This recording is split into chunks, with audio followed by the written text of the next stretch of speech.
Good morning. We welcome you all for today's morning prayer. യഹോവയുടെ കരുണ വലിയത്, അത് തീർന്നു പോയിട്ടില്ലല്ലോ, അത് രാവിലെ തോറും പുതിയത്. നമുക്ക് പ്രത്യാശയോടെ ഈ പ്രഭാത പ്രാർത്ഥനയിൽ പ്രാർത്ഥിക്കാം. സ്വർഗീയ പിതാവേ, ഞങ്ങൾ ഒരുമിച്ച് യേശു ക്രിസ്തുവിന്റെ നാമത്തിൽ തിരുസന്നിധിയിലേക്ക് എത്തി പ്രാർത്ഥിക്കുന്നു. ഇന്ന് ഞങ്ങളോടൊപ്പം ഈ പ്രഭാത പ്രാർത്ഥനയിലായിരിക്കുന്ന എല്ലാവരെയും സർവശക്തനായ ദൈവം അനുഗ്രഹിക്കണമേ. ഇന്ന് കർത്താവിന്റെ ശബ്ദം കേൾക്കുവാനിടയാകണമെന്ന് ഞങ്ങൾ പ്രാർത്ഥിക്കുന്നു. യേശു ക്രിസ്തുവിന്റെ നാമത്തിൽ തന്നെ ആമേൻ. നമുക്ക് ദൈവത്തെ ആരാധിക്കാം.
സഹിച്ച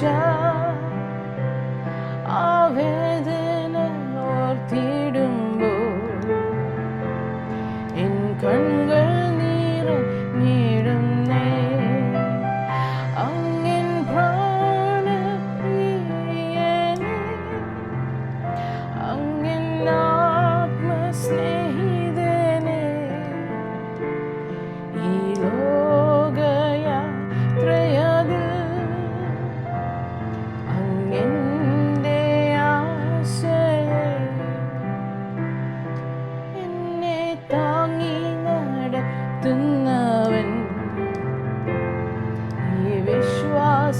പാതയിലും എന്നെ പേർ ചൊല്ലി വിളിച്ചവൻ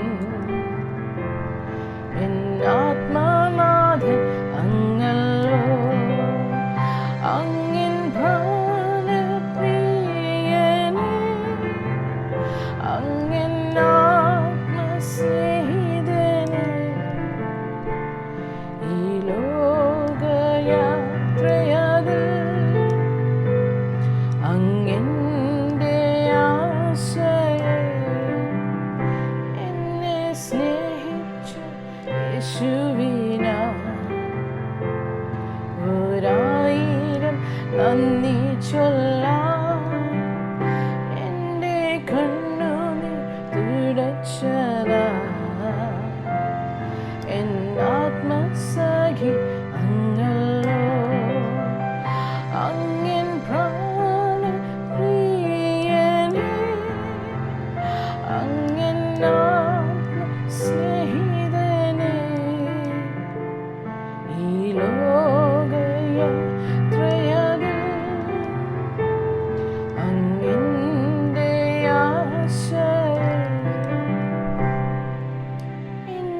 മുറ്റും സമർപ്പിക്കുന്നേ.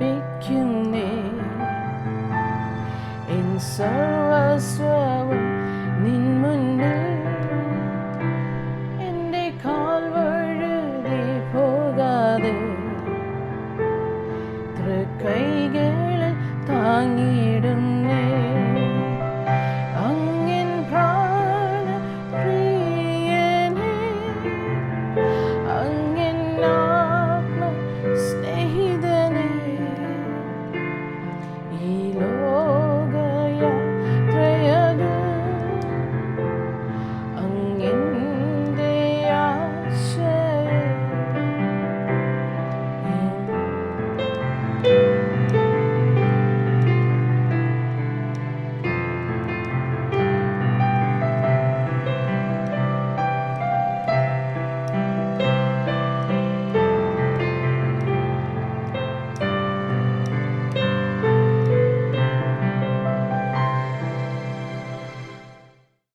Our dearest and loving Heavenly Father, we thank you for this beautiful morning that you have brought us together. We thank you, Lord God, that you have put it upon our hearts to pray for the different states of India.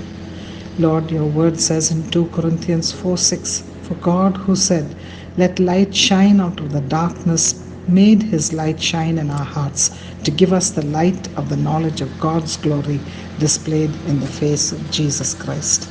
This morning, Lord, we want the light of Jesus Christ to shine forth from this state of Bihar. Lord, you tell us in 1 Timothy 2:2 that we must pray for all in authority.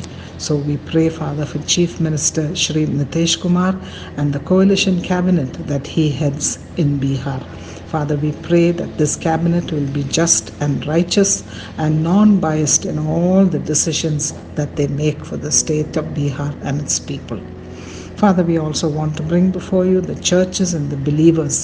Yes, apart from 2011, the number of believers has definitely grown, but at the same time, Lord, there are persecutions that are taking place. And so, Lord, we just pray for strength and boldness for all the believers, that they may stand strong. And at the same time, we pray for your mercy upon the persecutors. Father, let the church flourish and let more and more people be added to the kingdom of God. We pray for new local believers, Lord. I pray you will bring good mentors to discipline them and to bring them into a deeper faith in the Lord Jesus Christ. Father God, we pray for migrant workers. Many have returned, Lord, to Bihar because of the COVID in the different parts of India. Lord, there is huge unemployment, almost 7.5% unemployment in Bihar. We pray, Father God, that the government will come with new schemes, Lord, and new programs by which the unemployed will find employment. Yes, Appa, almost 33% are below the poverty line. We pray for them. Lord, we pray for food, shelter, and clothing for every resident in Bihar. Lord, we know that when we pray, you will answer, Appa, you will answer. We also pray for the medical personnel in Bihar who look after COVID patients. Father God, we also just want to remember very especially all the government-run shelter homes and destitute homes. Lord, we remember with sadness the incident that took place in Muzaffarpur a few years ago, where young girls, Lord, in these shelter homes were raped and murdered by the very people who look after these homes. Lord, in Jesus' name, we pray for protection over these young girls and also for all those in destitute homes. Lord, I pray a sense of guilt will prevail when anyone even thinks of doing anything that is wrong. Yes, Father God, we thank you for this day. We thank you, O Lord, that as a church you've given us, O Lord, the passion to pray for our country, because when we pray in faith, great things will be done, O Lord. And so we once again commit Bihar into your hands and we pray for all the people, Lord, and as a church that we will stand together and we will raise our voices, O Lord, for God to hear and have mercy upon the state of Bihar. We thank you once again for hearing our prayer.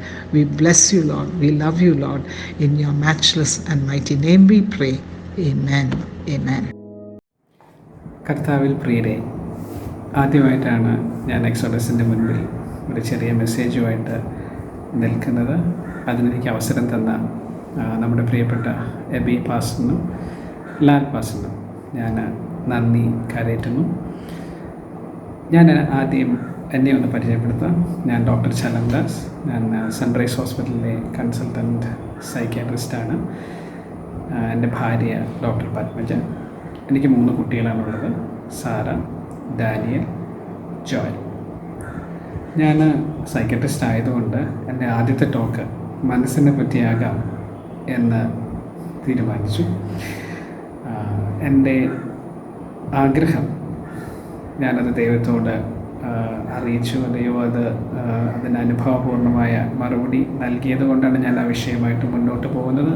പരിശുദ്ധാത്മാവ് എൻ്റെ ചിന്തകളെയും ബുദ്ധിയെല്ലാം പ്രകാശിപ്പിച്ച് കേൾക്കുന്നവർക്ക് അത് പ്രയോജനപ്രദമാകുവാൻ തക്ക രീതിയിൽ അത് ഇടയാകട്ടെ എന്ന പ്രാർത്ഥനയോടെ ഞാൻ എൻ്റെ വിഷയത്തിലേക്ക് കിടക്കുകയാണ്.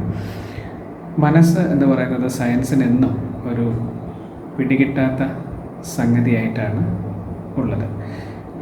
സയൻസ് പറയുന്നത് തലച്ചോറിൻ്റെ ഒരു പ്രൊഡക്റ്റാണ് മൈൻഡ് എന്നാണ്. എന്നാൽ ബൈബിൾ അങ്ങനെയല്ല. ബൈബിളിന് വളരെ വ്യക്തമായിട്ടുള്ള നിർവചനങ്ങളാണ് ഉടനീളം നമുക്ക് നോക്കിയാൽ കാണാവുന്നത്. മനസ്സെന്ന് പറയുന്നത് നമുക്ക് ദേഹം, ദേഹി, ആത്മാവ് എന്നീ 3 തലങ്ങളിൽ ദേഹി തലത്തിൽ ഉൾപ്പെട്ടിരിക്കുന്ന ഒന്നാണ് മനസ്സ്. ആ ദേഹി തലത്തിൽ മനസ്സിനോടൊപ്പം തന്നെ നമുക്ക് നമ്മളുടെ വികാരങ്ങൾ അല്ലെങ്കിൽ ഇമോഷൻസ് ഉണ്ട്. അതോടൊപ്പം അവിടെ നമ്മളുടെ ആഗ്രഹങ്ങൾ, വിൽ അല്ലെങ്കിൽ നമ്മൾ ഡിസയേഴ്സ് അവിടെ ഉണ്ട്. അപ്പം മനസ്സിരിക്കുന്നത് വികാരങ്ങളോടും നമ്മളുടെ ആഗ്രഹങ്ങളോടും ചേർന്നാണ്. അങ്ങനെയാണ് അത് ദേഹീതലമാവുന്നത്. ഇനി ദേഹീതലത്തിൻ്റെ പ്രാധാന്യം എന്താണെന്ന് വെച്ച് കഴിഞ്ഞാൽ, നമ്മൾ ആദമിനെ സൃഷ്ടിച്ചപ്പം ദൈവം അവനെ ജീവനുള്ള ദേഹിയായിട്ടാണ് സൃഷ്ടിച്ചത്. അത് ജീവശ്വാസം അവനിലേക്ക് ഊതിയപ്പോൾ അവൻ ജീവനുള്ള ദേഹിയായി തീർന്നു. അപ്പോൾ അവിടെ നോക്കിയാൽ തന്നെ നമുക്കറിയാം, നമ്മളെ സൃഷ്ടിച്ചപ്പോൾ തന്നെ നമ്മളുടെ മനസ്സിന് ഒരു പ്രാധാന്യം കൊടുത്താണ് ദൈവം നമ്മെ സൃഷ്ടിച്ചത്. ഇനി ഹൃദയവും മനസ്സും ഒന്നാണെന്ന് ബൈബിൾ സൂചിപ്പിക്കുന്നുണ്ട്. അപ്പോൾ എന്താണ് ഹൃദയം? ഹൃദയവും മനസ്സും തമ്മിലുള്ള വ്യത്യാസമാണ്. ഹൃദയം എന്ന് പറയുന്നത് നമ്മളുടെ ദേഹീതലവും, ദേഹീതലത്തിൽ മനസ്സുണ്ട് എന്ന് ഞാൻ പറഞ്ഞു.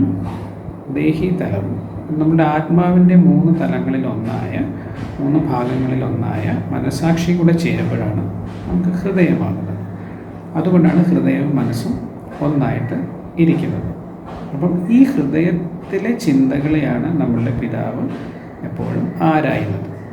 നമ്മളുടെ ഹൃദയം നേരുള്ളതാണോ എന്നാണ് കർത്താവ് എപ്പോഴും നോക്കിക്കൊണ്ടിരിക്കുന്നത്. അതാണ് ദാവീദിനെ ഹൃദയപ്രകാരമുള്ള മനുഷ്യനെന്ന് വിളിക്കാൻ കാര്യം. കാരണം ദാവീദിൻ്റെ ഹൃദയം കർത്താവിനോട് പറ്റിച്ചേർന്നാണ് എപ്പോഴും ഇരുന്നിരുന്നത്. അവൻ തെറ്റൊക്കെ ചെയ്യുന്നുണ്ട് എങ്കിൽ തന്നെയും ഉടനെ തന്നെ അത് തിരുത്തി പിതാവിൻ്റെ സന്നിധിയിൽ താതാത്മ്യം പ്രാപിക്കാൻ അവൻ്റെ ഈ ചേർച്ച, പിതാവിൻ്റെ ഹൃദയവുമായിട്ടുള്ള അവൻ്റെ ചേർച്ച അവന് ഉപകരിക്കുന്നുണ്ട്. പിതാവിനും അതുപോലെ നമുക്ക് മനസ്സുള്ളതുപോലെ പിതാവിനും മനസ്സുണ്ട്, പുത്രനും മനസ്സുണ്ട്, പരിശുദ്ധാത്മാവിനും മനസ്സുണ്ട്. മനസ്സിൻ്റെ പ്രാധാന്യം അതിൽ തന്നെ നമുക്ക് മനസ്സിലാവും. പിന്നീട് മനസ്സിൻ്റെ പ്രാധാന്യം നമുക്ക് മനസ്സിലാക്കുവാനായിട്ട് നമ്മുടെ ആദ്യത്തെ കൽപ്പന തന്നെ അങ്ങനെയാണ്: നിൻ്റെ കർത്താവിനെ നീ പൂർണ്ണ ഹൃദയത്തോടും പൂർണ്ണ മനസ്സോടും, അങ്ങനെ നമ്മളോട് പറഞ്ഞേക്കണം, പൂർണ്ണ മനസ്സോടും സ്നേഹിക്കണം. കണ്ടോ? അപ്പോൾ ആ മനസ്സിൻ്റെ പ്രാധാന്യം അത്രയും ബൈബിൾ കൊടുക്കുന്നുണ്ട്. ഏറ്റവും ഉപരിയായിട്ടുള്ള പ്രാധാന്യം മനസ്സിന്, ഹൃദയത്തിന് കൊടുക്കുന്നുണ്ട്. അപ്പം നമ്മുടെ ഹൃദയത്തിൽ എത്ര ചെറിയ കാര്യങ്ങൾ പോലും നമ്മുടെ പിതാവിന് മനസ്സിലാക്കാൻ പറ്റും. പക്ഷേ ഈ സാത്താൻ ഒരിക്കലും നമ്മളുടെ ഹൃദയത്തിലെ ചിന്തകളെ മനസ്സിലാക്കാൻ പറ്റത്തില്ല. പിന്നെ അവനെങ്ങനെയാണ് മനസ്സിലാക്കുന്നത്? നമ്മൾ ഹൃദയത്തിൽ അത് റിപ്പീറ്റഡായിട്ട് പറഞ്ഞ് നമ്മളുടെ അത് വാക്കുകളിലൂടെ പുറത്തു വരുമ്പോഴാണ് അവന് നമ്മളുടെ അവസ്ഥ മനസ്സിലാവുന്നത്.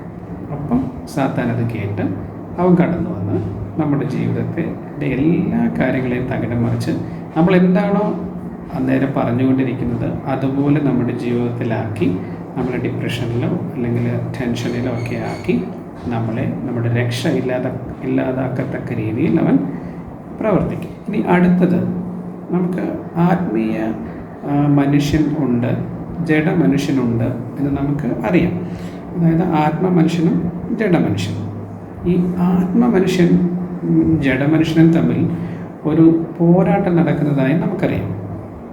ഈ ആത്മമനുഷ്യനും ജഡമനുഷ്യനും തമ്മിലുള്ള പോരാട്ടം പ്രധാനമായും ഈ മനസ്സിൻ്റെ നിയന്ത്രണത്തിന് വേണ്ടിയാണെന്ന് നമുക്ക് ചിന്തിച്ചാൽ മനസ്സിലാവും. അതായത് ഒരാത്മമനുഷ്യൻ്റെ മനസ്സ് എപ്പോഴും ആത്മാവിനോട് കൂടെ നിൽക്കും. പക്ഷെ ജഡമനുഷ്യൻ്റെ മനസ്സോ എപ്പോഴും ജഡത്തോട് ചേർന്നായിരിക്കും. അപ്പോൾ ജഡമനുഷ്യൻ്റെ മനസ്സിൽ ജഡീകമായ ചിന്തകൾ, വികാരങ്ങളെല്ലാം ഉണ്ടാകും. എന്തെല്ലാം നെഗറ്റീവായിട്ടുള്ള ഇമോഷൻസ് ഉണ്ടോ അത് നമ്മൾ നെഗറ്റീവ് കോഗ്നിറ്റീവ് സ്റ്റൈൽ എന്ന് പറയും. അപ്പം അങ്ങനത്തെ ഒരു രീതിയിലായിരിക്കും ജഡമനുഷ്യൻ. ഈ നെഗറ്റീവ് കോഗ്നിറ്റീവ് സ്റ്റൈലുള്ളവർക്ക് ഡിപ്രഷൻ വരാൻ സാധ്യത കൂടുതലാണെന്ന് ചില പഠനങ്ങൾ പറയുന്നുണ്ട്. അപ്പം ഞാനത് പറയുന്നത് നമ്മൾ പോസിറ്റീവ്, അതായത് നമ്മൾ ആത്മീയ മനുഷ്യൻ്റെ അല്ലെങ്കിൽ മനസ്സുള്ളവരായി തീരണം എന്നാണ് ഞാൻ ഉദ്ദേശിക്കുന്നത്. അപ്പം എന്നാൽ ആത്മ മനുഷ്യൻ്റെ കാര്യമെടുത്താലോ അവൻ്റെ മനസ്സ് എപ്പോഴും ദൈവിക ചിന്തകളാലും നല്ല ഉപദേശങ്ങളാലും സങ്കീർത്തനങ്ങളാലും സ്തുതികളാലും അന്യഭാഷ ആരാധനകളാലും എല്ലാം നിറഞ്ഞിരിക്കും. ഇതാണ് ഈ മനുഷ്യനും ജഡമനുഷ്യനും തമ്മിലുള്ള പ്രധാന വ്യത്യാസം. അപ്പം നമ്മൾ ആത്മമനുഷ്യരായിട്ടിരിക്കേണ്ടതിൻ്റെ ആവശ്യം വളരെയധികം ഉണ്ട്. ഇനി മനസ്സിനൊരു ലോ ഉണ്ട്, ഒരു ലോ ഓഫ് മൈൻഡ് എന്ന് പറയും, മനസ്സിൻ്റെ നിയമം. ഈ മനസ്സിൻ്റെ നിയമം എന്ന് വെച്ച് കഴിഞ്ഞാൽ അത് ദൈവിക നിയമത്തെയാണ് സൂചിപ്പിക്കുന്നത്. എന്നാൽ വേറൊരു നിയമമുള്ളത് ലോ ഓഫ് സിൻ എന്നാണ്, അതായത് പാപത്തിൻ്റെ നിയമം. അത് ജഡമനുഷ്യനാണ് ബാധകമുള്ളത്. അപ്പം ആത്മാവിൻ്റെ നിയമം അല്ലെങ്കിൽ മനസ്സിൻ്റെ നിയമം നമുക്ക് അല്ലെങ്കിൽ ആത്മീയരായിട്ടുള്ളവർക്ക് ബാധകവും, ജഡത്തിൻ്റെ നിയമം അല്ലെങ്കിൽ പാപത്തിൻ്റെ നിയമം ജഡീക മനുഷ്യർക്ക് ബാധകവുമാണ്. ഇനി മൂന്നാമതൊരു കൂട്ടരുണ്ടെന്ന് വെച്ച് കഴിഞ്ഞാൽ രണ്ട് ഭാഗത്തേക്കും ചായുന്ന ആൾക്കാരായിരിക്കും. അതായത് കുറച്ചുനാൾ ആത്മമനുഷ്യരായിട്ടിരിക്കും, കുറച്ചുനാൾ ജഡമനുഷ്യരായിട്ടിരിക്കും. ഉദാഹരണം നമുക്ക് സാംസണിൻ്റെ ഉദാഹരണം എടുത്താൽ, ഷിംഷോൻ്റെ ഉദാഹരണം എടുത്താൽ, ഷിംഷോൻ ആത്മാവിൻ്റെ വലിയ വ്യാപാരം ഉണ്ടാകുമ്പോൾ ഷിംഷോൻ വലിയ അത്ഭുത പ്രവൃത്തികൾ ചെയ്യും. എത്ര ഫിലിസ്തീൻ വന്നാലും അവന് പ്രശ്നമില്ല, അവരെല്ലാം നിസ്സാരമായിട്ട് കൊന്നുകളയും. എന്നാൽ അവരെല്ലാം ആത്മവ്യാപാരം കഴിയുമ്പോഴോ അവൻ്റെ മനസ്സ് വീണ്ടും ജഡത്തിലേക്ക് തിരിയുകയാണ്. അവൻ ലോകത്തിൻ്റെ മോശപ്പെട്ട വഴികളിലേക്ക്, മോശം സ്ത്രീകളിലേക്ക്, അവന് കിട്ടിയിട്ടുള്ള ഏറ്റവും വലിയ ഒരു നാസീർ വ്രതം അത് വരെ അവനത് ഉപേക്ഷിച്ച് കളയത്തക്ക രീതിയിൽ അവൻ ആയിത്തീരുന്നത് നമുക്ക് വായിച്ചാൽ മനസ്സിലാകും. നമ്മൾ മനുഷ്യനായിട്ടിരിക്കേണ്ടത് വളരെ പ്രധാനമാണ്. ആത്മമനുഷ്യനായിട്ടിരിക്കുന്നത് നമുക്കൊരു ശക്തിയുള്ള മനസ്സ്, അതായത് ഒരു സ്ഥിരതയുള്ള മനസ്സ് നമുക്ക് വേണം. കാരണം നമ്മളുടെ മനസ്സ് വീക്കായാൽ, ക്ഷീണിച്ചു പോയാൽ അത് നമ്മളുടെ ഹൃദയത്തെയും ശരീരത്തെയും ബാധിക്കും. നമ്മുടെ സാത്താൻ്റെ ഒരു നമ്പർ 1 തന്ത്രമാണ് നമ്മൾ ഡിപ്രഷനിലും ആങ്സൈറ്റിയിലും ആയാൽ നമുക്ക് പിന്നെ പ്രാർത്ഥിക്കാൻ പറ്റത്തില്ല, ഏകാഗ്രതയോടെ ഇരിക്കാൻ പറ്റത്തില്ല. ബാക്കി എന്തസുഖം വന്നാലും നമുക്ക് പ്രാർത്ഥിക്കാൻ പറ്റും, ഏകാഗ്രതയോടെ ഇരിക്കാൻ പറ്റും. പക്ഷേ നമുക്ക് ഡിപ്രഷനോ ആങ്സൈറ്റിയോ വന്നാൽ നമുക്ക് ഒരു തരത്തിലും പ്രാർത്ഥിക്കാനോ അല്ലെങ്കിൽ ദൈവത്തോട് കൂടിയിരിക്കാനോ കഴിയത്തില്ല. അപ്പം ആ വീക്കായിട്ടുള്ള മൈൻഡിനെ അവൻ ജഡമനസ്സാക്കി അവൻ ആ ഹൃദയത്തെ കീഴടക്കി നമ്മളുടെ ശരീരത്തെയും കീഴടക്കുക. അതുകൊണ്ട് ശരീരത്തിൽ പല ലക്ഷണങ്ങളും ഈ ഡിപ്രഷനും ആങ്സൈറ്റി ഉള്ളവരിൽ കാണാം. ഉദാഹരണത്തിന് പുകച്ചിൽ, മരവിപ്പ്, ദേഹം വേദനകൾ തുടങ്ങിയവ. അപ്പം ഇത് നമ്മൾ ശ്രദ്ധിക്കണം. പിന്നെ ആത്മപൂർണൻ ഭ്രാന്തൻ എന്ന് ബൈബിൾ പറയുന്നുണ്ട്. ഭ്രാന്തൻ ഉദ്ദേശിക്കുന്നത് അവൻ ആ കാറ്റ് പോലെയാണ്. അവൻ ആ പരിശുദ്ധാത്മാവിൻ്റെ നിയന്ത്രണത്തിൽ എവിടെ പോകുന്നു, ചിലപ്പോൾ ഇന്നേരം ഇവിടെ കാണും, പിന്നെ അപ്പുറത്തായിരിക്കും അവനെ കാണുന്നത്. അപ്പം ഒരു സമയത്ത് അവൻ ഷണ്ഡനെ സ്നാനപ്പെടുന്നത് കാണാം, പിന്നെ കുറച്ച് കഴിയുമ്പോൾ അവൻ അസ്തോതിലായിരിക്കും കാണുന്നത്. അപ്പം അങ്ങനത്തെ ഒരു സ്ഥിരതയില്ലാത്ത ലൈഫ് ആയിരിക്കും ചിലപ്പം ഈ ആത്മപൂർണ്ണൻ്റേത്. അതുകൊണ്ടായിരിക്കും അങ്ങനത്തെ പ്രയോഗമെന്ന് ഞാൻ വിചാരിക്കുന്നു. പിന്നെ നമുക്കൊരു പെർഫെക്റ്റ് ഹാർട്ട് ഉണ്ടായാൽ നമുക്കൊരു വില്ലിങ് മൈൻഡ് ഉണ്ടാവും. അതായത് ഒരു പൂർണ്ണതയുള്ള ഹൃദയമുണ്ടെങ്കിൽ നമുക്ക് ദൈവത്തിനെ കീഴടങ്ങുന്ന ഒരു മനസ്സ്, ദൈവം പറയുന്നത് അനുസരിക്കുന്ന ഒരു മനസ്സ് ഉണ്ടാക്കും. ഇനി നമുക്ക് പലതരം മനസ്സുകളുണ്ട്. ആ പലതരം മനസ്സുകൾ എന്തൊക്കെയാണെന്ന് പരിശോധിക്കാം. പലതരം മനസ്സുകളുള്ളതിൽ ഒന്നാണ് സ്റ്റെഡ്ഫാസ്റ്റ് മൈൻഡ്. സ്റ്റെഡ്ഫാസ്റ്റ് എന്ന് വെച്ച് കഴിഞ്ഞാൽ ഒരു ഏകാഗ്ര ചിത്തത്തോടിരിക്കുന്ന മനസ്സ്. ഉദാഹരണമായിട്ട് നമുക്ക് എലൈഷയെ എടുക്കാം. എലൈഷ ഏലിയാവിൻ്റെ കൈക്ക് വെള്ളം ഒഴിച്ചുകൊണ്ട് നടന്നിരുന്നതാണ്. പക്ഷേ ഡബിൾ പോർഷൻ അല്ലെങ്കിൽ ഇരട്ടിപ്പങ്ക് വേണം എന്ന ഒരാഗ്രഹം വന്നപ്പം പലരും തടസ്സപ്പെടുത്തിയിട്ടും അവൻ ഗിൽഗാലിൽ നിന്ന് യോർദാനിലേക്കുള്ള യാത്രയിൽ അവൻ ഏലിയാവിനെ കടുകിട വിടാതെ പിന്തുടർന്ന് ഇരട്ടിപ്പങ്ക് കൈവശമാക്കിയിട്ടേ അടങ്ങിയുള്ളൂ. ഇതുപോലെ തന്നെ റൂത്തിനെ നമുക്ക് കാണാം. റൂത്ത് നവോമിയുടെ പറയുന്നത് ശ്രദ്ധിച്ചാൽ നമുക്ക് മനസ്സിലാക്കാം. അതായത് നവോമിയുടെ ദൈവം ആരാണോ ആ ദൈവത്തെ ആരാധിക്കാനും ആ ദേശത്തേക്കും ഞാൻ വരാൻ മനസ്സുറച്ചിരിക്കുന്നു, പിന്നെ എന്നെ അതിൽ നിന്ന് മാറ്റാനായിട്ട് നോക്കണ്ട. അങ്ങനെ റൂത്ത് നവോമിയുടെ കൂടെ തന്നെ അവസാനം പോകുന്നത്. ഇനി രണ്ടാമത്തെ മനസ്സെന്ന് വെച്ചാൽ വില്ലിങ് മൈൻഡാണ്. വില്ലിംഗ് എന്ന് വെച്ചാൽ നമുക്കൊരു താല്പര്യമുള്ള ഹൃദയം. അതായത് കർത്താവ് എന്ത് പറയുന്നു അതനുസരിക്കാൻ അതിനോട് പോസിറ്റീവായിട്ട് പ്രതികരിക്കുന്ന ഒരു മനസ്സാണ്. ഉദാഹരണത്തിന് നമുക്ക് യെശയ്യാവിനെ എടുത്തു കഴിഞ്ഞാൽ ആരെ അയക്കേണ്ടു എന്ന് കർത്താവ് ചോദിക്കുമ്പോൾ യെശയ്യ പറയുന്നുണ്ടോ, അടിയനിത അടിയനയച്ചാൽ. അതായത് ഒരു വില്ലിങ് മൈൻഡാണ്. ആ വില്ലിങ് മൈൻഡ് ഉള്ളവർക്കായിട്ട് പിതാവ് അത്ഭുതങ്ങൾ പ്രവർത്തിക്കും. മൂന്നാമത്തേത് ഒരു റൈറ്റ് മൈൻഡാണ്. അതായിട്ടുള്ള ശരിയായിട്ടുള്ള മനസ്സ്. ശരിയായിട്ടുള്ളതെന്ന് വെച്ചാൽ പിതാവിനോട് ശരിയായിട്ടുള്ള മനസ്സ്. അതായത് ആ മനസ്സിൽ പിതാവും പുത്രനും പരിശുദ്ധാത്മാവും ഒരു ലയത്തിൽ പ്രവർത്തിക്കും. ഇങ്ങനെയുള്ള ഈ right minding right standing with God, അങ്ങനെയാണ്. അത് ശരിയായിട്ടുള്ള മനസ്സ്, ദൈവത്തോടും ശരിയായിട്ടുള്ള സമീപനം, ദൈവത്തിൻ്റെ സാന്നിധ്യം എല്ലാം ആസ്വദിക്കുവാൻ ആ മനസ്സിന് കഴിയും. ഇങ്ങനെയുള്ളൊരു മനസ്സിൽ നിന്ന് ശരിയായിട്ടുള്ളൊരു ആരാധന വെളിപ്പെടുത്തുള്ളൂ. ആ ആരാധന സങ്കീർത്തനങ്ങളാലോ സ്തുതികളാലോ പല രീതികളിൽ നമുക്ക് പിതാവിനെ ആരാധിക്കാൻ പറ്റും. ആ ആരാധന വെളിപ്പെടണമെങ്കിൽ നമുക്ക് റൈറ്റ് മൈൻഡ് നമുക്ക് വേണം. ഇനി അടുത്തത് നമുക്ക് ബെരോവയിലെ വിശ്വാസികളിൽ കാണുന്ന ഒരു റെഡിനെസ് മൈൻഡാണ്. റെഡിനെസ് ഉള്ള മൈൻഡ്, അതൊരു ഒരുക്കമുള്ള ഒരു തയ്യാറുള്ള ഒരു മനസ്സാണ്. അതായത് അവർ പൗലോസൊക്കെ പ്രസംഗിക്കുമ്പോൾ അത് കേൾക്കുക മാത്രമല്ല, അവർ വീട്ടിൽ പോയി അവർ വേദഭാഗങ്ങളൊക്കെ എടുത്ത് അങ്ങനെ തന്നെയാണോ എന്ന് പരിശോധിക്കുന്ന ഒരു മനസ്സ് അവർക്കുണ്ട്. അതാണ് റെഡിനെസ് ഓഫ് മൈൻഡ്. പിന്നെ നമുക്കുള്ളത് ഹ്യൂമിലിറ്റി ഓഫ് മൈൻഡാണ്. ഹ്യൂമിലിറ്റി എന്ന് വെച്ചാൽ ഒരു താഴ്മ, ഒരു എളിമ. നമുക്ക് പൗലോസാണ് ഏറ്റവും വലിയ ഉദാഹരണമായിട്ട് നിൽക്കുന്നത്. പൗലോസ് പറയുന്നത്, ഞാൻ പാപികളിൽ സർവ്വപ്രധാന്യം. അപ്പോസ്തലന്മാരിൽ പല സമയത്ത് അപ്പോസ്തലന്മാരെക്കാളും താഴ്ന്നു എന്ന ലെവലിലേക്ക് ആ പൗലോസ് പറയുന്നതായിട്ട് നമുക്ക് അറിയാൻ പറ്റും. അത്രയും താഴ്മ, മൂന്നാം സ്വർഗത്തോളം ഉയർത്തപ്പെട്ട അല്ലെങ്കിൽ ആ ഒരു ആത്മീയ തലത്തിൽ ജീവിച്ചുകൊണ്ടിരുന്ന മനുഷ്യനാണ് ഇത്രയും എളിമയോടെ നിൽക്കുന്നത് എന്ന് നമുക്ക് കാണാൻ പറ്റും. അപ്പം ആ പൗലോസിൻ്റെ ആ മൂന്നാം സ്വർഗ തലത്തിൽ ആത്മമനുഷ്യരായ നാമം എത്തിച്ചേരുവാനായിട്ട് നമുക്ക് ശ്രമിക്കണം. പിന്നെ അടുത്തുള്ളത് ഉറപ്പുള്ള മനസ്സാണ്. ഒരു കുലുക്കമില്ല, എന്തു വന്നാലും കുലുക്കമില്ല. ഇപ്പോൾ ആഹാബിൻ്റെ മുമ്പിൽ നമ്മളുടെ ഏലിയ നിന്നതുപോലെ കൊല്ലും എന്നുറപ്പുണ്ട്, എന്നാലും ആഹാബിൻ്റെ മുമ്പിൽ ഏലിയ നിന്നു. അതുപോലെ നെബൂഖദ്നേസറിൻ്റെ മുമ്പിൽ ശദ്രക്, മേശക്, അബദ്നെഗോ നിൽക്കുന്നത്. അപ്പോൾ അതെനിക്ക് എത്ര വർണ്ണിച്ചാലും മതിയാകാത്തൊരു വിഷയമാണ്. അല്ലയോ നെബൂഖദ്നേസർ, നിന്നോട് ഇപ്പോൾ മറുപടി പറയേണ്ട കാര്യം ഞങ്ങൾക്കില്ല എന്നൊക്കെ ധൈര്യത്തോടെ അത്ര ഉറപ്പുള്ള മനസ്സോടെയാണ് ആ യുവാക്കൾ ആ നെബൂഖദ്നേസർ എന്ന അതിശക്തനായിട്ടുള്ള രാജാവിൻ്റെ മുമ്പിൽ നിൽക്കുന്നത്. പിന്നെ മൂന്നാമത്തേത് ഒരു ഫെർവൻ മൈൻഡാണ്. ഫെർവൻ എന്ന് വെച്ചാൽ തീഷ്ണതയേറിയ എന്ന് വെച്ചാൽ കർത്താവ് ചോദിക്കുക എന്ന് വെച്ചാൽ നീ അവിടെ എന്ത് ചെയ്യുക? അപ്പോൾ അങ്ങനെ ചോദിക്കുമ്പോൾ മറുപടി കണ്ടോ, ഞാൻ അങ്ങയെക്കുറിച്ചുള്ള തീഷ്ണതയാൽ എരിയുന്നു എന്ന് പറയുന്നത്. ആ തീഷ്ണതയാൽ എരിയുന്നു അങ്ങനെ പറയുന്ന ഒരു മനസ്സാണ്. എന്ന് വെച്ചാൽ അങ്ങനെയുള്ള മനസ്സിൻ്റെ മുമ്പിലാണ് പിതാവിൻ്റെ പല എന്ന് വെച്ചാൽ ആ ഒരു പ്രത്യക്ഷതകൾ നമുക്ക് മനസ്സിലാക്കുന്നത്. ഭൂമി കുലുക്കമായിട്ടോ കാറ്റായിട്ടോ അല്ലെങ്കിൽ തീയായിട്ടോ എല്ലാം അവിടെ പിതാവിൻ്റെ സാമീപ്യം നമുക്ക് അനുഭവിക്കാനായിട്ട് കഴിയും. പിന്നെ ഒരു ഫോർവേഡ്നെസ് ഓഫ് മൈൻഡാണ്. ഫോർവേഡ്നെസ് എന്ന് വെച്ച് കഴിഞ്ഞാൽ ഒരു പുതിയ കാര്യങ്ങളെയൊക്കെ സ്വീകരിക്കാനുള്ളൊരു ഒരുക്കം എന്ന് വെച്ചാൽ ആ മനസ്സിലെപ്പോഴും അങ്ങനെ പുതിയ കാര്യം. ഇപ്പോൾ ജോസഫിനെ എടുത്തു കഴിഞ്ഞാൽ ജോസഫ് തലേ ദിവസം വരെ തടവറയിലാണ് കിടക്കുന്നത്, പക്ഷേ പിറ്റേ ദിവസം പ്രധാനമന്ത്രിയാണ്. പക്ഷെ അവനതിൽ ഒരു തടസ്സവും പറഞ്ഞില്ല. പക്ഷെ മോസസ് തുടക്കത്തിൽ തടസ്സം പറഞ്ഞാണ്ട് മോസസ് കർത്താവിനോട് പല കാര്യങ്ങളിലും തടസ്സം പറയുന്നത്, എനിക്ക് സംസാരിക്കാനുള്ള കഴിവില്ലെന്നൊക്കെ പറഞ്ഞ് കർത്താവിനെ തടസ്സപ്പെടുത്താൻ ശ്രമിക്കുന്നുണ്ട്. പക്ഷേ ജോസഫ് ഒരക്ഷരം പറഞ്ഞതായിട്ട് നമുക്ക് കാണുന്നില്ല.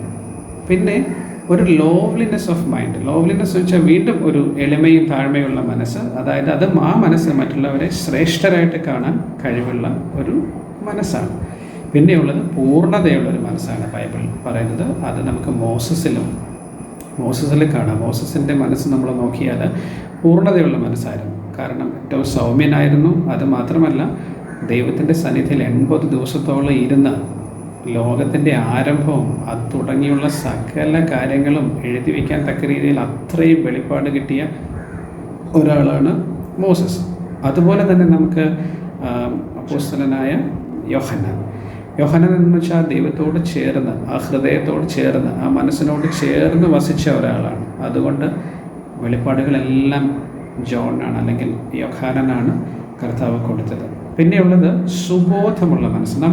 നമുക്ക് പല കാര്യങ്ങളും സുബോധത്തോടെ ചെയ്യാനുള്ള ഒരു മനസ്സാണത് സുബോധ മനസ്സെന്ന് പറയുന്നത്. അപ്പം അത് നമുക്ക് കർത്താവിനോട് ചേർന്നിട്ട് നമുക്കത് പ്രാപിക്കാൻ പറ്റും. പിന്നെ ഉള്ളത് വിസ്ഡമുള്ള മനസ്സാണ്. അതായത് വിസ്ഡമുള്ള മനസ്സ് നമുക്ക് ആരിൽ കാണാൻ പറ്റും? നല്ല സമയത്തെ സോളമനിൽ. അതാണ് ഞാൻ പറയുന്നത്, നല്ല സമയത്തെ സോളമനിൽ നമുക്ക് വിസ്ഡമുള്ള മനസ്സ് കാണാൻ പറ്റും. ഇത്രയും നേരം നമ്മൾ ഇനി ഈ ആത്മീയ, അതായത് നല്ല ആത്മീയരോട് കൂടെയുള്ള മനസ്സിനെ പറ്റി നമ്മൾ പറഞ്ഞു. ഇനി നമ്മൾ ചുരുങ്ങിയ സമയം കൊണ്ട് പറയാൻ പോകുന്നത് ജഡീക മനസ്സ് എങ്ങനെയുള്ളതായിരിക്കാം. ഒന്ന്, വീക്ക് മൈൻഡ് ആയിരിക്കും ജഡീക മനസ്സെന്ന് വെച്ചാൽ. വീക്ക് മൈൻഡ് നമുക്ക് നോക്കിയാൽ നമുക്ക് ഏലിയാവിനെ എടുക്കാം, ഡേവിഡിനെയൊക്കെ എടുക്കാം. അവരുടെ ജീവിത സാഹചര്യങ്ങൾ നോക്കിയാൽ ദാവീദൊക്കെ പല സമയത്തും ഡിപ്രഷനിൽ പോകുന്ന, ഒരു വീക്ക് മൈൻഡോടുകൂടി പോകുന്നത് നമുക്ക് അറിയാൻ പറ്റും. ഏലിയ അതുപോലെ വളരെ ശക്തിയോടെ ആകാശത്ത് നിന്ന് അഗ്നിയൊക്കെ ഇറക്കി വെള്ളമൊക്കെ നിറഞ്ഞ ബലിപീഠമെല്ലാം കത്തിച്ച ശേഷം വീണ്ടും ചൂരച്ചെടിയുടെ ചുവട്ടിൽ തളർന്നിരിക്കുന്നത് നമുക്ക് കാണാൻ പറ്റും, ഒരു വീക്ക് മൈൻഡ്. പിന്നെ വേറൊരു മൈൻഡുള്ളത് വിക്കഡ് മൈൻഡാണ്. വിക്കഡ് മൈൻഡ് ഇപ്പം നമുക്ക് എക്സാമ്പിളായിട്ട് ആഹാബിനെ എടുക്കാം. കണ്ടോ, ആഹാബ് വളരെ വിക്കഡായിരുന്നു. ഈവൻ പല മ്ലേച്ഛതകളും ഇസ്രായേലിൽ അവൻ പ്രവർത്തിക്കുക മാത്രമല്ല ഇസ്രായേലിനെ കൊണ്ട് അത് ചെയ്യിക്കുക അവരെ ചെയ്തു. അപ്പോൾ ഈ മ്ലേച്ഛ മൈൻഡ് ഉണ്ടെങ്കിൽ നമുക്ക് കർത്താവിൽ നിന്ന് സ്വാഭാവികമായിട്ടും നമ്മൾ അകന്നു പോകും. അടുത്തത് കഠിന മനസ്സുള്ള നമുക്ക് എക്സാമ്പിളായിട്ട് എടുക്കുന്ന ഫെറവോനെയാണ്. ഫറവോ എത്രമാത്രം കർത്താവ് അതിശയങ്ങൾ പ്രവർത്തിച്ചോ അത്രമാത്രം ഫറവോൻ തൻ്റെ മനസ്സിനെ കഠിനപ്പെടുത്തി എന്നാണ് പറയുന്നത്. അത് കുറച്ച് ഭാഗത്ത് കർത്താവ് അവൻ്റെ മനസ്സിനെ കഠിനപ്പെടുത്തിയെന്നും കുറച്ച് സ്ഥലത്ത് അവൻ തന്നെ കഠിനപ്പെടുത്തിയെന്നും നമുക്ക് വായിക്കാൻ പറ്റും. പിന്നെ ഉള്ളത് ഔട്ട് ഓഫ് മൈൻഡാണ്. ഔട്ട് ഓഫ് മൈൻഡ് എന്ന് വെച്ച് കഴിഞ്ഞാൽ ഒരു എന്താ പറയുക, നമുക്ക് മനസ്സിൻ്റെ നിയന്ത്രണം തന്നെ വിട്ടുപോകുന്നൊരവസ്ഥയാണ്. അത് പലപ്പോഴും ഈ ഡെവിൽ പൊസിഷൻ, അതായത് മറ്റുള്ള ഈ ദുർഭൂതങ്ങളുടെ പൊസിഷനുള്ള സമയത്ത്, ആവേശിക്കുന്ന സമയത്ത് നമ്മളുടെ മൈൻഡ് കൈവിട്ട് പോകാനായിട്ട് ഇടയാകും. അങ്ങനെയാണ് ആ ഒരു ലീജിയൻ, ഒരു 2000-ഓളം ദുരാത്മാക്കൾ ഉള്ള മനുഷ്യനിൽ നിന്ന് അവന് ഔട്ട് ഓഫ് മൈൻഡിലായിരുന്നു എന്നാണ് അവ എഴുതി വെച്ചേക്കുന്നത്. അവനെ കർത്താവ് മോചിപ്പിക്കുന്നത്. പിന്നെയുള്ളത് ഡബിൾ മൈൻഡാണ്. ഡബിൾ മൈൻഡ് എന്ന് വെച്ച് കഴിഞ്ഞാൽ രണ്ട് മനസ്സാണ്. എന്ന് വെച്ചാൽ ഒന്നിലും അവർക്ക് ഉറച്ചു നിൽക്കാൻ പറ്റത്തില്ല. അതായത് യൂദാസിനെയൊക്കെ എടുത്തു കഴിഞ്ഞാൽ ഡബിൾ മൈൻഡാണ്. കർത്താവിനോട് കൂടെ നിൽക്കണം, അല്ലെങ്കിൽ ലോകത്തിനോട് കൂടെ നിൽക്കണം. കർത്താവിനോട് കൂടെ നിൽക്കണോ, ലോകത്തിനോട് കൂടെ എന്നുള്ള ഒരു തീരുമാനം എടുക്കാൻ പറ്റത്തില്ല. ഡബിൾ മൈൻഡാണ്. പിന്നെയുള്ളത് ഹൈ മൈൻഡാണ്. ഹൈ മൈൻഡ് എന്ന് വെച്ചാൽ ധനികർക്ക് കാണുന്ന ഒരു അവസ്ഥയാണെന്നാണ് പറയുന്നത്. അപ്പം പറയുന്നത് ധനികർ ഒരിക്കലും ഹൈ മൈൻഡഡ് ആകരുത് എന്നാണ്. അവർ നല്ല പ്രവൃത്തികൾ ചെയ്ത് അവരെ കർത്താവിന് അനുരൂപരായിട്ടിരിക്കാനായിട്ട് പറയുന്നുണ്ട്. പിന്നെയുള്ളത് ബ്ലൈൻഡഡ് മൈൻഡാണ്. ബ്ലൈൻഡഡ് എന്ന് വെച്ച് കഴിഞ്ഞാൽ അന്ധമാക്കപ്പെട്ട അല്ലെങ്കിൽ കുരുടാക്കപ്പെട്ട മനസ്സ്. അത് സാത്താൻ വന്ന് ആണ് ഈ ചിലരുടെ മനസ്സിനെ കുരുടാക്കി കളയുന്നത്. അത് ബ്ലൈൻഡഡ് മൈൻഡ് എന്ന് പറയും. പിന്നെ അടുത്തത് കറപ്റ്റ് മൈൻഡ് എന്നാണ്. കറപ്റ്റ് അത് നമുക്ക് മലയാളത്തിൽ അഴിമതി നിറഞ്ഞ മനസ്സെന്ന് പറയാം. കറപ്റ്റ് മൈൻഡ് വരുന്നത് നമ്മളിൽ ദുരുപദേശങ്ങൾ നമ്മൾ സ്വീകരിക്കുന്നതിലൂടെയാണ് നമുക്ക് കറപ്റ്റ് മൈൻഡ് വരുന്നത്. അപ്പോൾ ഒരിക്കലും നമ്മൾ ദുരുപദേശത്തിൽ ആകാതിരിക്കാൻ വളരെ ശ്രദ്ധിക്കണം. ഇത്ര നേരം നമ്മൾ കുറച്ച് നല്ല മനസ്സ് കേട്ടു, പിന്നെ കുറച്ച് ജഡീക മനസ്സുകളെ പറ്റി കേട്ടു. ഇനി എന്തിനാണ് നമ്മൾ ഈ മനസ്സിനെ ഇങ്ങനെ ക്രമീകരിക്കുന്നത്, അല്ലെങ്കിൽ ഒരു ആത്മീയ മനസ്സാക്കി നമ്മൾ എടുക്കുന്നത് എന്തിനാ? കാരണം പൂർണ്ണ ആഗ്രഹത്തോടെ കർത്താവിലേക്ക് വരുന്ന മനസ്സാണ് കർത്താവിന് ഏറ്റവും സ്വീകാര്യമായിട്ടുള്ളത്. പിന്നെ എപ്പോഴും നമ്മൾ കർത്താവിൻ്റെ നിയമങ്ങളും കർത്താവിൻ്റെ അതിശയങ്ങളെപ്പറ്റി മനസ്സിൽ ആലോചിച്ചു കൊണ്ടേയിരിക്കണം. കർത്താവിൻ്റെ അതിശയങ്ങളും കർത്താവിൻ്റെ നിയമങ്ങളും എല്ലാം ചിന്തിച്ചുകൊണ്ടിരിക്കണം 24/7. പിന്നെ നമുക്ക് ഒരു പൂർണ്ണ സമാധാനം ഉണ്ടാവും. നല്ല മനസ്സ്, കർത്താവിൻ്റെ ഒരു ആത്മീയ മനസ്സാണ് നമ്മളിൽ ഉള്ളതെങ്കിൽ നമ്മളിൽ പൂർണ്ണ സമാധാനം ഉണ്ടാകും. അതായത് പരിശുദ്ധാത്മാവ് വന്ന് നമ്മളുടെ ഹൃദയത്തിൽ വസിച്ച് നമ്മളുടെ മനസ്സിനെ പ്രകാശിപ്പിച്ച് മനസ്സിൻ്റെ ചിന്തകളെയും മനസ്സിൻ്റെ ആ പുറത്തേക്ക് വരുന്ന ചിന്തകൾ ആണല്ലോ വാക്കുകളായിട്ട് പുറത്തു വരുന്നത്. ആ വാക്കുകളും ലാവണ്യ വാക്കുകളാക്കാനും ഉപ്പ് ചേർത്ത വാക്കുകളാക്കാനും എല്ലാം പരിശുദ്ധാത്മാവ് നമ്മളെ സഹായിക്കും. പിന്നെ നമ്മൾ നല്ല മനസ്സുണ്ടെങ്കിലും ഞാൻ നേരത്തെ പറഞ്ഞു കർത്താവിനോട് ചേർന്ന് നിൽക്കാൻ പറ്റത്തുള്ളൂ. റൈറ്റ് സ്റ്റാൻഡിങ്, കർത്താവിനോട് ചേർന്ന് നിൽക്കണമെങ്കിൽ നമുക്ക് നല്ല മനസ്സ് വേണം. ആത്മാവിനെ അനുസരിച്ച് നടക്കണമെങ്കിൽ നമുക്ക് നല്ല മനസ്സ് വേണം. പിന്നെ അതുകൊണ്ട് കർത്താവിലുള്ള മനസ്സ് നമ്മളിലും വരാനായിട്ട് നമ്മൾ ഏറ്റവും അധികം ആഗ്രഹിക്കും. പിന്നെ കറപ്റ്റ് മൈൻഡ് ഉള്ളവരിൽ നിന്ന്, അതായത് അഴിമതി നിറഞ്ഞ മനസ്സുള്ളവരിൽ നിന്ന് നമ്മൾ മാറി നിൽക്കാനായിട്ട് ശ്രമിക്കണം. ഇനി നമ്മൾ ഇത്രയും നേരം ഞാൻ പറഞ്ഞു, പക്ഷെ നമുക്കൊരു എന്താ പറയുന്നത്, ഞാനൊരു കീ വചനം എടുത്തില്ല. കീ വചനം ഞാൻ ലാസ്റ്റ് പറയാമെന്ന് വിചാരിച്ചത് എന്താ വെച്ച് കഴിഞ്ഞാൽ അതെല്ലാവരും ഓർത്തിരിക്കുമല്ലോ. കീ വചനം നമ്മൾ എന്ത് ചെയ്യുന്നത്, അത് ആ മനസ്സിൻ്റെ പുതുക്കത്തെ പറ്റിയാണ്.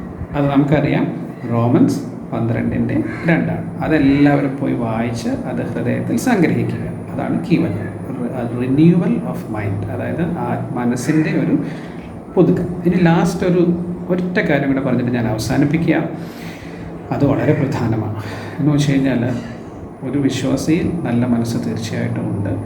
ഒരാത്മീയൻ ഒരിക്കലും മാനസിക രോഗം വരത്തില്ല എന്നാണ് ഞാൻ നിങ്ങളോട് പറയുന്നത്. കാരണം നമ്മളിലുള്ള പരിശുദ്ധാത്മാവ് ഭീരുത്വത്തിൻ്റെ ആത്മാവല്ല, പിന്നെയോ സ്നേഹത്തിൻ്റെയും ശക്തിയുടെയും സുബോധത്തിൻ്റെയും ആത്മാവ്. സുബോധം എന്ന് വെച്ച് കഴിഞ്ഞാൽ അത് ബൈബിളിലത് നമ്മൾ ഇംഗ്ലീഷിൽ വായിച്ചു കഴിഞ്ഞാൽ സൗണ്ട് മൈൻഡ് എന്നാണ്. സൗണ്ട് മൈൻഡ് അതായത് ശരിയായിട്ടുള്ള മനസ്സ്. അപ്പം സൗണ്ട് മൈൻഡ് പരിശുദ്ധാത്മാവ് നമ്മളിലുണ്ടെങ്കിൽ, സൗണ്ട് മൈൻഡ് നമ്മളിലുണ്ട്, നമുക്കൊരിക്കലും മാനസിക രോഗം വരത്തില്ല. അപ്പോൾ ഇന്നെല്ലാവരും മനസ്സിനെ പറ്റി കേട്ടു, കുറേ കാര്യങ്ങൾ മനസ്സിലായി എന്ന് ഞാൻ വിചാരിക്കുന്നു. എല്ലാവരും ഇതൊരു ഔട്ട്ലൈൻ മാത്രമാണ്, ഇതിനെ ഡെപ്തായിട്ട് നമുക്ക് ചിന്തിക്കാൻ, ഡീപ്പായിട്ട് നമുക്ക് ചിന്തിക്കാനുണ്ട്. അപ്പം എല്ലാവരെയും കർത്താവിൻ്റെ നാമത്തിൽ, യഹോവയുടെ നാമത്തിൽ അനുഗ്രഹിക്കുന്നു. എല്ലാവരും നല്ല മനസ്സുള്ളവരായി, കർത്താവിന് അനുരൂപപ്പെട്ട മനസ്സുള്ളവരായി, പുത്രൻ്റെ മനസ്സ് സ്വീകരിച്ച് പിതാവിന് അനുസരിച്ച് പരിശുദ്ധാത്മാവിൻ്റെ നിയന്ത്രണത്തിൽ ആത്മീയ മനുഷ്യരായി സമാധാനത്തോടെ വന്നേക്കും വാഴുവാനായിട്ട് പിതാവ് പുത്രൻ്റെ നാമത്തിൽ നമ്മളെ അനുഗ്രഹിക്കും. പരിശുദ്ധാത്മാവ് മനു ഡോക്ടറിലൂടെ നമ്മളോട് സംസാരിച്ച നല്ല ആലോചനയ്ക്കായി നമുക്ക് ദൈവത്തിന് നന്ദി പറയാം. നമുക്ക് പ്രാർത്ഥിക്കാം. സ്വർഗീയ പിതാവേ, ഞങ്ങളുടെ ഹൃദയം അങ്ങയുടെ സന്നിധിയിൽ നേരുള്ളതായി തീരുവാൻ കർത്താവ് ഞങ്ങളെ സഹായിക്കണമേ. ഞങ്ങളുടെ ചിന്തകൾ അങ്ങയുടെ ഹിതം ഞങ്ങളുടെ ജീവിതത്തിൽ നിറവേറപ്പെടേണ്ടതിന് പരിശുദ്ധാത്മാവിനാൽ നിയന്ത്രിക്കപ്പെടുവാൻ അങ്ങയുടെ കരങ്ങളിലേക്ക് ഞങ്ങളെ തന്നെ സമർപ്പിച്ച് പ്രാർത്ഥിക്കുന്നു. കർത്താവ് പ്രാർത്ഥന കേട്ടതിനായി നന്ദി പറയുന്നു.